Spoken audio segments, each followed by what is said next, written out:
nectar e o cônego, eu volto ao emplasto. Capítulo 3. Genealogia. Mas, já que falei nos meus dois tios, deixa-me fazer aqui um curto esboço genealógico. O fundador de minha família foi um certo Damião Cubas, que floresceu na primeira metade do século XVIII. Era tanoeiro de ofício, natural do Rio de Janeiro, onde teria morrido na penúria e na obscuridade, se somente exercesse a tanoaria. Mas não, fez-se lavrador, plantou, colheu, permutou o seu produto por boas e honradas patacas, até que morreu, deixando grosso cabedal a um filho, o licenciado Luiz Cubas. Neste rapaz é que verdadeiramente começa a série de meus avós, dos avós que a minha família sempre confessou, porque o Damião Cubas era afinal de contas um tanoeiro, e talvez mau tanoeiro, ao passo que o Luiz Cubas estudou em Coimbra, primou no estado, e foi um dos amigos particulares do vice-rei Conde da Cunha.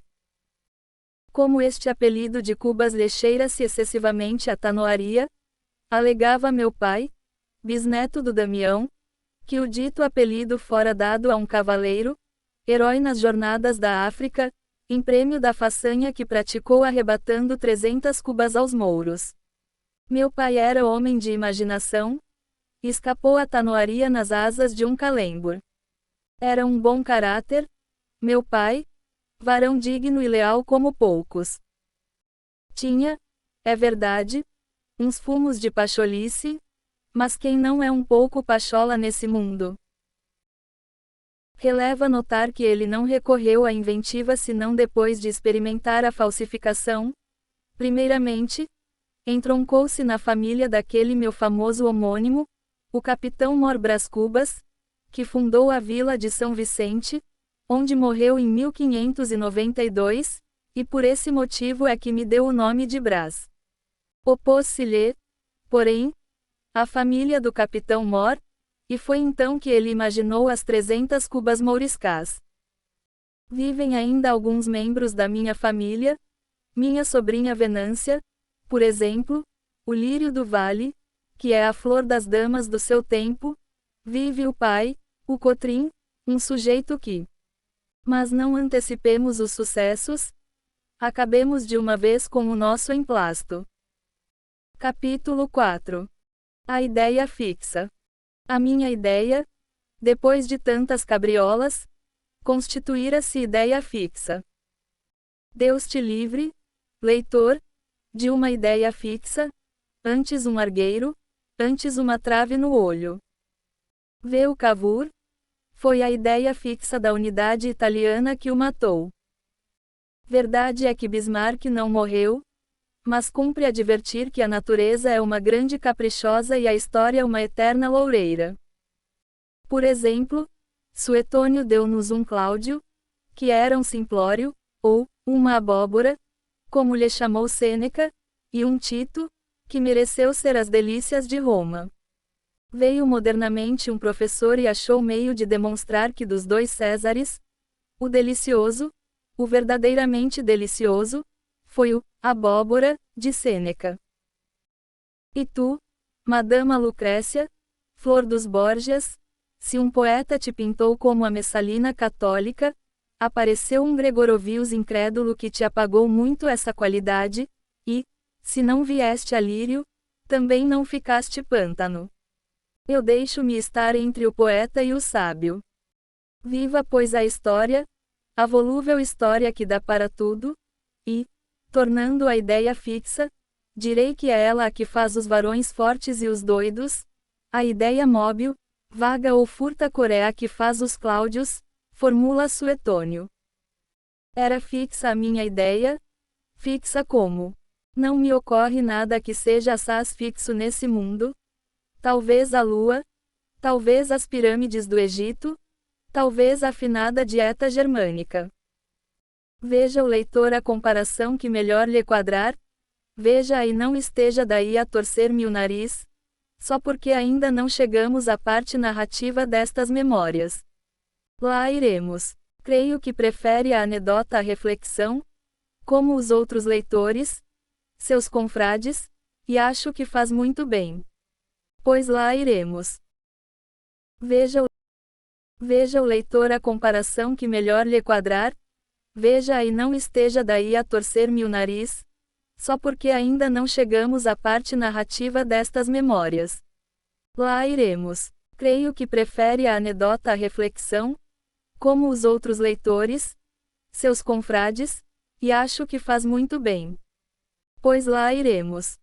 Todavia, importa dizer que este livro é escrito com pachorra, com a pachorra de um homem já desafrontado da brevidade do século, obra supinamente filosófica, de uma filosofia desigual, agora austera, logo brincalhona, coisa que não edifica nem destrói, não inflama nem regela, e é todavia mais do que passatempo e menos do que apostolado. Vamos lá, retifique o seu nariz, e tornemos ao emplasto. Deixemos a história com os seus caprichos de dama elegante. Nenhum de nós pelejou a batalha de Salamina, nenhum escreveu a Confissão de Augsburgo.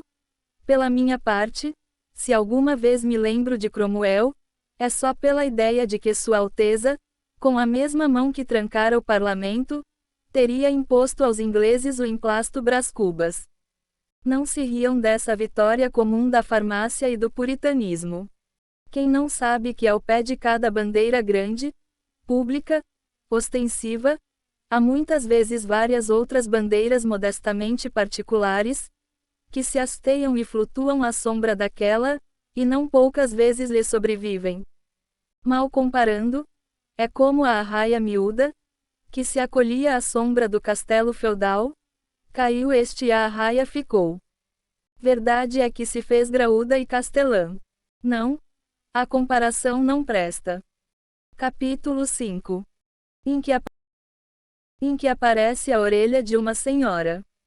Se não quando, estando eu ocupado em preparar e apurar a minha invenção, recebi em cheio um golpe de ar, adoete logo, e não me tratei. Tinha o emplasto no cérebro, trazia comigo a ideia fixa dos doidos e dos fortes. Via-me, ao longe, ascender do chão das turbas, e remontar ao céu, como uma águia imortal, e não é diante de tão excelso espetáculo que um homem pode sentir a dor que o punge. No outro dia estava pior, tratei-me enfim, mas incompletamente, sem método, nem cuidado, nem persistência, tal foi a origem do mal que me trouxe à eternidade. Sabem já que morri numa sexta-feira, dia aziago, e creio haver provado que foi a minha invenção que me matou. Há demonstrações menos lúcidas e não menos triunfantes.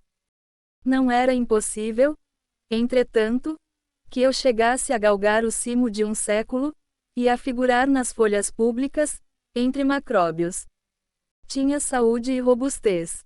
Suponha-se que, em vez de estar lançando os alicerces de uma invenção farmacêutica, tratava de coligir os elementos de uma instituição política, ou de uma reforma religiosa.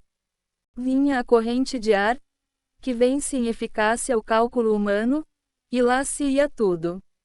Assim corre a sorte dos homens. Com esta reflexão me despedi eu da mulher, não direi mais discreta, mas com certeza mais formosa entre as contemporâneas suas, a anônima do primeiro capítulo, a tal, cuja imaginação à semelhança das cegonhas do Ilício. Tinha então 54 anos, era uma ruína, uma imponente ruína.